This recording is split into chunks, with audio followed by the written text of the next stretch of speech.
வணக்கம் நேயர்களே. ஆன்மீக தேடலில் இருக்கும் அனைத்து சொந்தங்களுக்கும் என் அன்பார்ந்த வணக்கம். நான் உங்கள் பஞ்சபட்சி சோதிடர் மாரியப்பஜி பேசுகிறேன். எல்லோருக்கும் புத்தாண்டு வாழ்த்துக்கள். எல்லா செல்வங்களும் பற்றி இன்புற்று வாழ அந்த வல்லான இறைவனை நான் மனதார வேண்டுகிறேன். ஓம் நம சிவாய. சிவாய நம. சிவாய நம. ஓம் சிவாய நம. சிவாய. ஓம் சிவாய நம. சிவாய. ஓம் ஆதி பரம்பொருளே, இன்புற்று வாழ எங்கள் அருள் புரிவாய. ஓம் நம சிவாய. சிவாய நம. சிவாய நம. சிவாய. நேயர்களே, இன்றைக்கு நம் பஞ்சபட்சைகளும் திசைகளும் என்ற ஒரு கான்செப்டில் உங்களை சந்திக்கிறதுல மன மகிழ்ச்சி அடைகிறேன். சிவாய நம. சிவாய. பஞ்சபட்சியை பற்றி நிறையா எவ்வளவோ சொல்லலாம். அதை பற்றி நம்ம சொல்கிறது. ஆனால் அவங்கவுங்க ஏதாவது உணர்ந்துருக்காங்களா அப்படிங்கிறது தான் பிரச்சனை. இன்றைக்கி 10,000 கொடுத்து கற்றுக்குறாங்க, 10,000 கிளாஸ் நடத்துகிறாங்க. இந்த நடை அரசு இந்த கான்செப்டில் உள்ளே போய் பாரு, எனக்கு எல்லாம் கிடைக்கும். அப்படி யாராவது பஞ்சபட்சி கற்று இதுவரைக்கும் ஒரு நிலையை அடைந்திருக்கிறார்கள் என்று சொல்லுங்கள். அதற்கு நம்ம சொல்லணும். 1000-ல் ஒருவன் 100-ல் ஒருவன் கூட சித்தியாவது ரொம்ப கடுமை. சொல்லலாம், இது நான் படிக்கிறேன், அதை படிக்கிறேன், இதை சொல்கிறேன், சிவாபுராணம் சொல்கிறேன், அது சொல்கிறேன். இது என்ன எது கற்று இது பண்ணாலும் தன்னை உணர்ந்து ஒருவன் அறிகிறான் என்றால் அதனுடைய மகத்துவம் தனி சாமி. அதே மாதிரி தான் எல்லாம். நான் உங்கள்கிட்ட சொல்லிட்டு போகிறத பற்றி அதில் எந்த ஒரு ஆட்சேபனையும் கிடையாது. ஆனால் நான் சொன்னதை நீங்கள் சோதித்து பார்த்து அதில் உங்களுக்கு ஒரு பிடிமானம் வந்தால் தான், ஐயோ இவர் சொல்கிறதுல ஏதோ ஒரு உள்ள அழுத்தம் இருக்குது அப்படின்னு உணரலாம். அது வரைக்கும் நான் சொல்கிறது எல்லாமே உங்கள் மனசு ஏற்றுக்கிடுமானா ஏற்றுக்கிடாது. அதுதான் உண்மை. உங்களுக்கென்ன, எனக்கே அந்த நிலையை தான் இருந்தேன். நானும் அந்த நிலையை உள்ள கற்று நான் ஒன்று உணர்ந்து அந்த பரம்பொருள் எனக்கு உணர்த்திய ஒவ்வொரு செயலையும் பார்த்து தான் நானே பிரமித்தேன். சரி, இவ்வளவு இருக்க உள்ள நம்ம இன்னும் போகத்தான் தெரியும். அப்படி அந்த மாதிரி ஒரு சூழ்நிலை தான். இன்றைக்கி என்னை சமாதி நிலைக்கு என்னை பகவான் கொண்டு வச்சிருக்கிறான்னா அது அவனுடைய சித்தம். அதுக்கு நான் இப்போ அந்த இதுக்கு நான் கடமைப்பட்டிருக்கேன். அதை உங்கள்கிட்ட சொல்லியது என்ன ஆக போகுது? அவன் நிலையை அவன் தான் சொல்கிறான். அது வெளியே சொல்கிற அளவுக்கு அந்த சந்தோஷம் கிடையாது. அது அவங்க அனுபவித்து பார்த்தா தான் அதனுடைய சந்தோஷத்தை அனுபவிக்க முடியும்.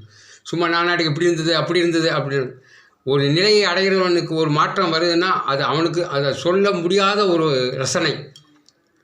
உலகத்தில் இருக்கிறது எல்லாமே சிற்றின்மம் சாமி. ஒரு 5 நிமிஷம் இன்பத்துக்காக இன்றைக்கி அலையிறான் அவன். நீ ஒரு பரம்பொருளை கட்டி அணைச்சிப்பார். அதனுடைய சமத்துவம் எனி டைம் 24 மணி நேரம் நீ சந்தோஷத்துக்கு கடல்லே மிதப்பாய். அதுதான் உண்மை. பேரானந்தம் அப்படின்னா பேரானந்தம் தான். நீ வாழ்க்கையை இன்றைக்கி நினச்சேன்னா நீ காலையில் நினச்சோன்னா ஐயோ அங்கே போகணுமா இங்கே போகணும். இந்த பரம்பொருளை நீ கெட்டிப்பார், அதை அனுபவிச்சுப்பார் சாமி. அது உன்னுடைய வாழ்க்கையே ஒரு திசையாக மாறிப்போம் சாமி. உனக்கு எதிரிங்கிறத வரமாட்டான். உனக்கு எதிரி இருந்தால் அழிஞ்சு போவான். நீ என்ன நினைக்கோ அது நடக்கும். இன்றைக்கி உனக்கு இல்லைன்னா அந்த பரம்பொருள் எல்லாம் கொடுக்கும் சாமி. நீ நான் சொல்கிறேன், காட்சியில் போய் காலாட்டின மாதிரி பரம்பொருளை நினச்சிட்டு உட்கார்ந்தாலும் உனக்கு எல்லா சகலங்களும் வரும்.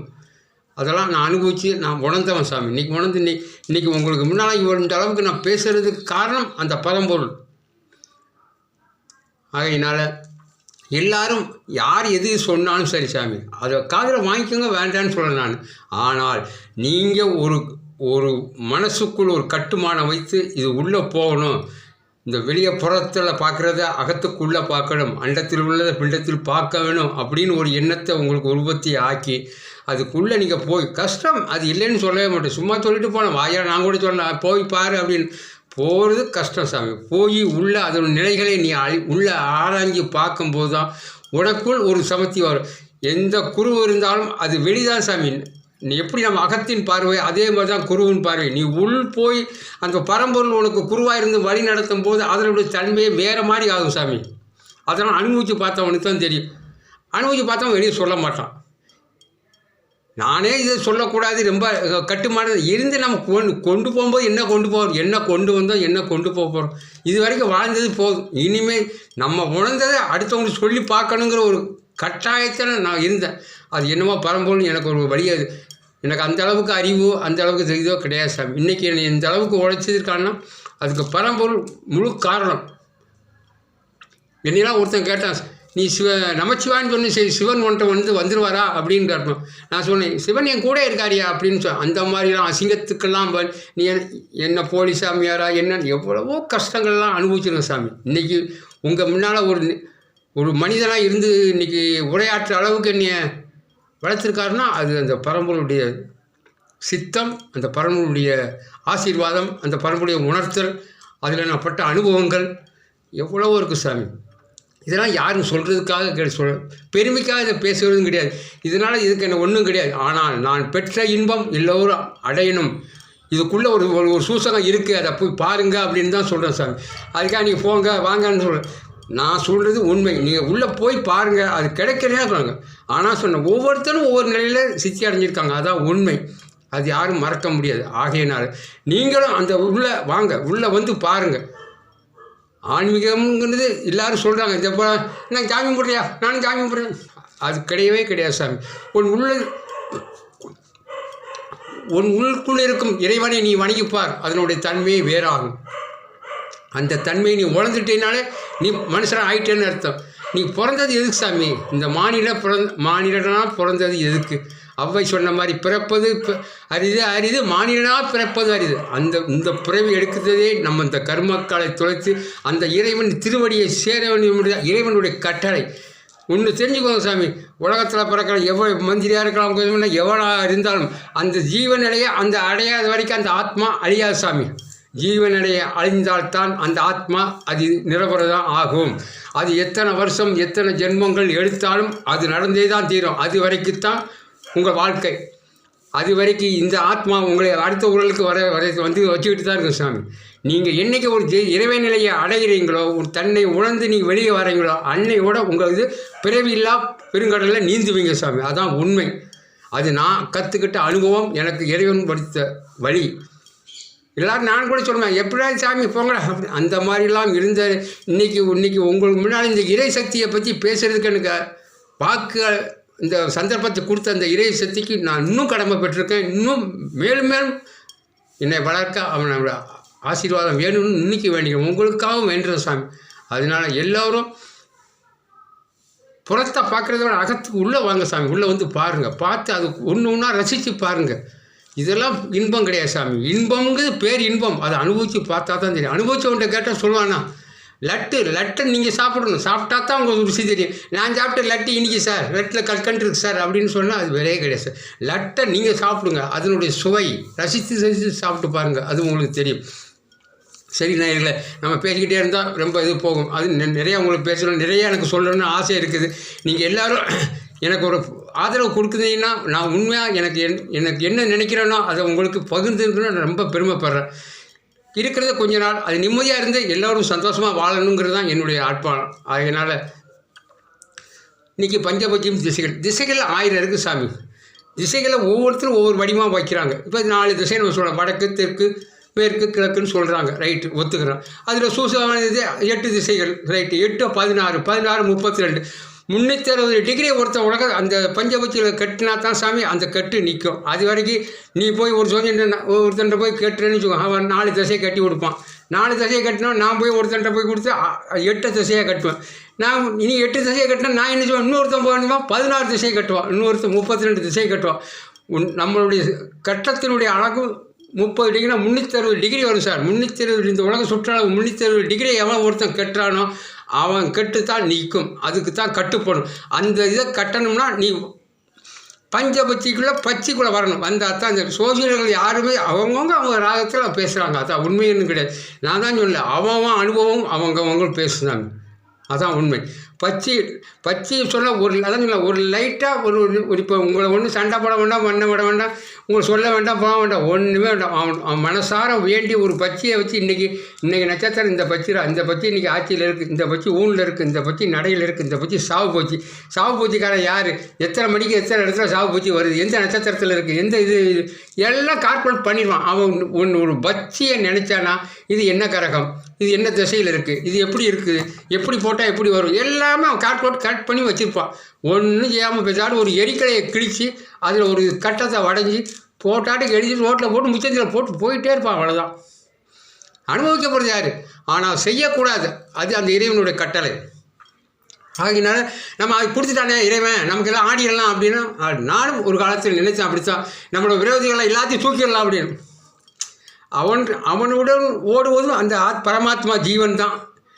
அவனுக்கு தெரிஞ்ச புத்தி அவ்வளோதான் போ அப்படின்னு அந்த மனசு தான் வருது வச்சு அந்த பழி வாங்கும் குணம் நமக்கு அறவே அத்துப்போச்சு. அவ்வளோதான். நான் உள்ளே சொல்கிறேன். அதைத்தான் சொல்லேன். அந்த நிலையை நீங்கள் அடையும் போது தான் அது உங்களுக்கு தெரியும். நான் சொன்னால் உங்களுக்கு புரியாது. ஆகினால ஒவ்வொரு திசைகள் இருக்குது. ஒவ்வொரு திசைகளுக்கும் ஒரு பஞ்சாட்சரம் இருக்குது. இப்போ பஞ்சபட்சி தெரிஞ்சவன் நீங்கள் அவனுடைய இடத்துக்கு போகும்போது நீங்கள் எந்த திசையிலேருந்து வந்திருக்கீங்கன்னு முதல்ல நோட் பண்ணுமா.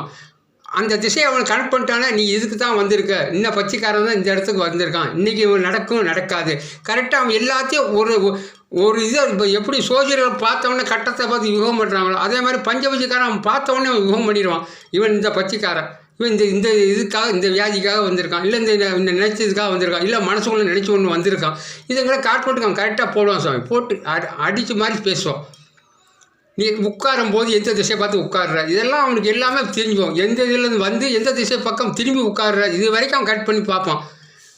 பச்சி ஒன்று இன்றைக்கி ஆந்த பச்சி அரசில் இருக்குன்னா அவனுக்கு கால்குலேட் கரெக்டாக போடுவான். ஆந்த பச்சை அரசில் இருக்குது, எந்த நட்சத்திரம் திருவாதிரையில் இருக்கா இதில் இருக்கா அவன் எல்லாத்தையும் உள்ளே போடுவான். இந்த 1ஆவது பாகமா 2ஆவது பாகமா 3ஆவது பாகமா 3ஆவது பாகம் எத்தனை மணிக்கு வேலை செய்யும் அப்படிங்கிறது எல்லாமே கால்குலேட் அவன் கரெக்டாக வரணும். வந்தால் தான் திசையை வச்சு அவன் கணிக்க முடியும்.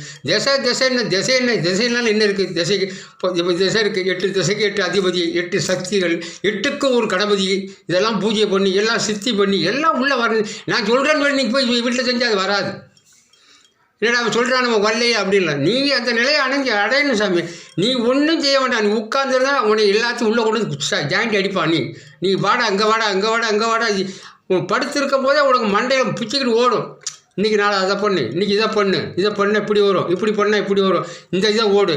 நீ என்ன நினச்சி ஒரு இதில் போய் நிற்கிற அங்கே உனக்கு முன்னால் அந்த நீ என்ன நினச்சா அது அங்கே நிற்கும் சாமி. அதான் உண்மை. இன்றைக்கி யூடியூப்லேயே பாருங்கள். நீ ஒன்று லைட் பண்ணி என்னடா நேற்று அந்த இது நமக்கு சித்தியாக கிடையாது, என்ன பண்ணால் அது சித்தியாகும் அப்படின்னு நினச்சேன்னா எவனோ ஒருத்தான் யூடியூப்பில் நீ நினச்சது சொல்லுவான். அப்போ புரிஞ்சுக்கலாம், ஆஹா இதாண்டா நம்ம வழி அப்படின்னு. அது உள்ளே நீ போயிடுவேன். அதுதான் ஆத்மான குரு. அந்த இறைவன் நமக்கு வழி நடத்துறது அதான். ஒன்று கையை பிடிச்சிட்டு வந்து நீ இங்கே வாடா இங்கே போடா அப்படின்னு அதெல்லாம் சொல்லவே மாட்டான் சாமி. இறைவன் அந்த மாதிரி ஒரு கணக்கெல்லாம் வச்சுருக்கு. அதனால் இப்போ ஒரு டாபிக் எடுத்தால் நிறையா பேச வேண்டியிருக்கு சாமி. யூடியூப்பில் நிறைய டைம் போகுது, அதனால எல்லாம் கஷ்டமாக இருக்குது. அதனால் குறைஞ்சதாக நிறையா சொல்லணும், கொஞ்சம் கொஞ்சமாக சொல்லிக்கலாம் அப்படிங்கிறது என்னோட அது. இப்போ உள்ள காலகட்டத்தில் நிறைய டைம் எடுத்து நம்ம போட்டோம்னா மக்கள் அந்த அளவுக்கு உட்காந்து அதை சிந்திக்கிறதுக்கு அவங்களுக்கு நேரம் கிடையாது. 10 நிமிஷம் இன்றைக்கி இந்த பஸ்ஸில் போனால் தான் அந்த இடத்துக்கு வேலைக்கு போக முடியும். நம்ம யூடியூப் போட்டு அரை மணி நேரம் உட்காந்துட்டு போவாங்க. அதுக்கு வேண்டாம். நம்ம கஷ்டம் நம்மளோட இருக்கட்டும். நம்ம ஏதோ நம்ம அனுபவத்தை 4 பேருக்கு பழகிறோம். அது பார்க்குறதுக்கு ரொம்பவும் வேண்டாம். சிறுத்தாக பார்த்தாலும் நல்ல அறிகுறிகள் அவங்களுக்கு சேர்ந்தால் போதும் சாமி. அதான் என்ன இந்த நேரத்தில் எனக்கு இவ்வளவு சொன்னதுக்காக இந்த தமிழ் புத்தாண்டு சுபகிருதி வருடம் மொழி குரோதி வருடம் ஆரம்பம். எல்லா அருளும் பெற்று நல்வாழ்வு வாழ இந்த இறைவனை நான் பிராமத்மா பண்ணிக்கிறேன். இந்த யூடியூப் சேனலில் பார்த்த எல்லா நண்பர்களும் உங்களுக்கு பிடிச்சிருந்தால் சப்ஸ்கிரைப் பண்ணுங்கள், லைக் பண்ணுங்கள், 4 பேருக்கு ஷேர் பண்ணி விடுங்க. இன்னும் பல அதிசயங்கள் என் மனசில் இருக்கிறத நான் உங்களுக்கு கொட்டி தீர்த்து உங்களுக்கு நன்மைகளை செய்யலாம்னு நினைக்கிறேன். பிடிச்சிருந்தவங்க செய்யுங்க, பிடிக்காத நான் இங்கே வாங்க இதை பாருங்கன்னு சொல்கிறேன். என்னுடைய அனுபவத்தை நான் உங்களுக்கு சொல்கிறேன். இஷ்டப்பட்டால் செய்யுங்க, கஷ்டப்படுங்க. தங்கமே கொட்டி வச்சாலும் எடுக்கணும்னு மனசு இருந்தால் தான் எடுக்க முடியும் சாமி. தட்டு நிறைய சோறு இருந்து குழம்பு ஊற்றி கறி ஊற்றி வச்சு குழம்பு ஊற்றி வச்சாலும் நமக்கு சாப்பிடணும்னு ஒரு மனசு இருந்தால் தான் சாப்பிட்றோம். அது மாதிரி நான் சொல்வது உங்களுக்கு மனசுக்கு பிடிச்சிருந்தா உள்ளே போய் பாருங்கள். அதான் அனுபவத்தை பாருங்கள், அனுபவத்தை பார்த்து அனுபவித்து பாருங்கள். அதுதான் ஒன்று. நான் சொல்கிறதெல்லாம் பொய் உண்மை அந்த சப்ஜெக்ட்டுக்கு போகாதுங்க. நான் சொல்கிறத நீங்கள் முதல்ல உணர்ந்து பாருங்கள். அதில் நீங்கள் உங்களுக்கு உறுத்தல் இருந்தால் அடுத்த ஸ்டெப்புக்கு நடங்க. இல்லைன்னா விட்டுருங்க. அதான அதுக்காக இதில் தப்பு இது தப்புன்னு எனக்கு பட்ட நான் தான் சொல்கிறேன். யாரும் ஒரு நிலையிலே சித்தி அடையலை. அவங்கவுங்க ஒவ்வொரு நிலையில சித்தி அடைஞ்சிருக்கான். அதுதான் நான் இப்பயும் சொல்கிறேன். எனக்கு நிலை வேறு, உங்களுக்கு நிலை வேறு.